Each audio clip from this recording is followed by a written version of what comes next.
Hai semua, selamat datang di channel Baca Saham. Pada video ini, kita akan bahas satu topik dengan judul harga saham naik 800%, tapi PER hanya 5 kali dan PBV 0,8 kali. Perusahaan besar dengan fundamental bagus. Untuk itu, simak video ini sampai habis agar mendapat pemahaman yang utuh. Pada video ini, Mimin mau bahas satu saham yang punya PER dan PBV tergolong rendah. Padahal, harga saham perusahaan sudah naik hingga 800% dalam 5 tahun terakhir. Perusahaan ini juga menarik karena berada pada grup konglomerat Indonesia. Selain itu, dari sisi kinerja, mereka menghasilkan pencapaian yang memuaskan hingga akhir tahun. Pertanyaannya, apakah dengan kondisi seperti ini, saham perusahaan layak untuk dikoleksi? Nah, karena laporan terbarunya sudah terbit, Mimin mau bahas kinerja triwulan 4 2021 saham ini. Tentu saja akan ada kesimpulan di akhir video dari setiap aspek yang dibahas. Untuk itu, nonton video ini hingga selesai ya. Tapi seperti biasa, pembahasan bersifat edukasi dan bukan rekomendasi. Kamu bisa saja rugi jika beli saham ini. Untuk itu, selalu berhati-hati dan disclaimer on. Pertama, aset. Tekim punya aset 3,16 miliar dolar di tahun 2021. Sedangkan di tahun 2020, asetnya berjumlah 3,07 miliar dolar. Artinya aset perusahaan naik 2,93% dalam 1 tahun. Sekarang mari kita bahas lebih detail. Dari total aset tersebut, perusahaan punya aset investasi entitas asosiasi sebanyak 1,39 miliar dolar. Artinya, 43,99% aset perusahaan berada dalam bentuk ini. Selain aset tadi, ada juga aset tetap. Dari total aset 3,16 miliar dolar, perusahaan punya aset tetap sebanyak 0,82 miliar dolar. Artinya, komponen ini punya porsi kedua terbesar di dalam aset perusahaan. Kedua, liabilitas. Perusahaan punya liabilitas sebanyak 1,4 miliar dolar di tahun 2021. Sedangkan di tahun 2020, asetnya berjumlah 1,56 miliar dolar. Artinya, hutang perusahaan turun 0,16 miliar dolar atau 10,26%.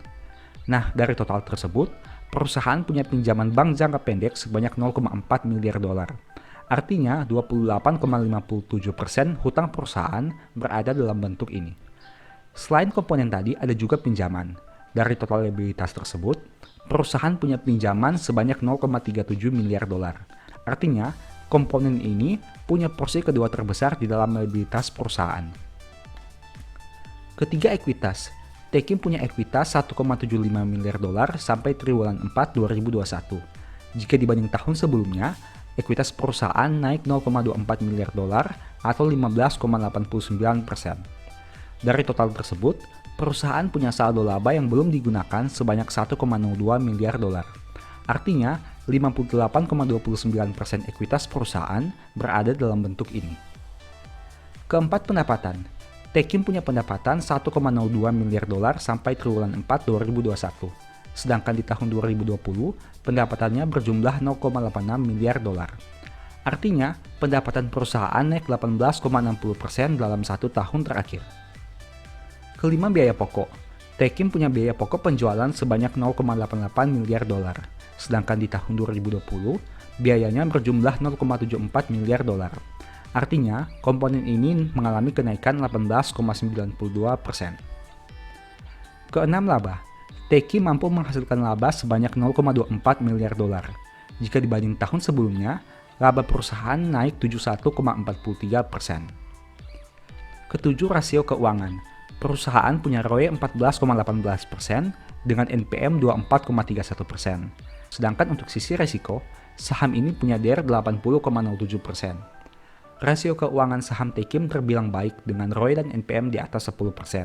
Selain itu, DER perusahaan tidak mencapai 100% sehingga masih bisa dikatakan normal. 8. Valuasi. Saham ini punya PER 5,79 kali dan PBV 0,82 kali. Tekim punya valuasi PER PBV yang masih cukup rendah. PER saham ini bisa serendah itu karena labanya 71%. Sedangkan untuk PBV berasal dari pertumbuhan ekuitas.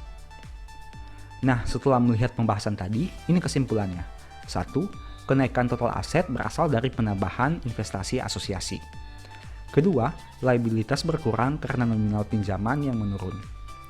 Ketiga, pertumbuhan ekuitas berasal dari saldo laba. Keempat, Laba bisa meningkat karena pendapatan yang tumbuh lebih besar dibanding biaya pokok penjualan.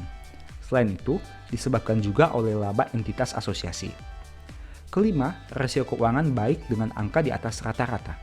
Keenam, valuasi masih terbilang rendah baik dari sisi PER dan PBV. Demikian analisa singkat saham Tekim berdasarkan laporan keuangan triwulan 4 2021. Selalu ingat bahwa pembahasan ini hanya dari sudut pandang Mimin pribadi. Tidak ada jaminan pasti profit dan mungkin saja kamu bisa rugi jika beli saham ini. Demikian informasi pada video ini, semoga bisa memberi manfaat kepada kamu semua ya. Oh iya, saya mau menyampaikan bahwa sekarang Baca Saham punya 3 e-book tentang saham yang mungkin saja bisa berguna bagi kamu, yaitu Strategi Nabung Saham, Analysis Report, dan The Stock Market. Berikut perbedaan antara 3 e-book tersebut. E-book Strategi Nabung Saham berfokus pada pembahasan teknik, money management, dan semua hal yang berhubungan dengan nabung saham. Poin intinya bisa dilihat pada tampilan berikut ini. E-book Analysis Report berfokus pada hasil analisa fundamental 12 saham pilihan berdasarkan laporan keuangan terbaru. Poin intinya bisa dilihat pada tampilan berikut ini. E-book The Stock Market berfokus pada panduan bagaimana menganalisa fundamental suatu perusahaan dan money management yang baik. Poin intinya bisa dilihat pada tampilan berikut ini. Apabila kamu tertarik membeli salah satu dari 3 e-book tadi, silakan chat WA ke nomor yang tertera di layar ya. Ingat, hati-hati terhadap semua jenis penipuan yang mengatasnamakan Baca Saham. Baca Saham tidak pernah mengelola dana ataupun melakukan penjualan produk di luar Instagram, YouTube, dan Telegram resmi Baca Saham. Sebagai penutup, saya mau mengutip satu statement yang semoga bisa menjadi semangat bagi teman-teman ya. Orang yang tak dapat mengendalikan diri adalah seperti kota yang roboh temboknya. Thank you.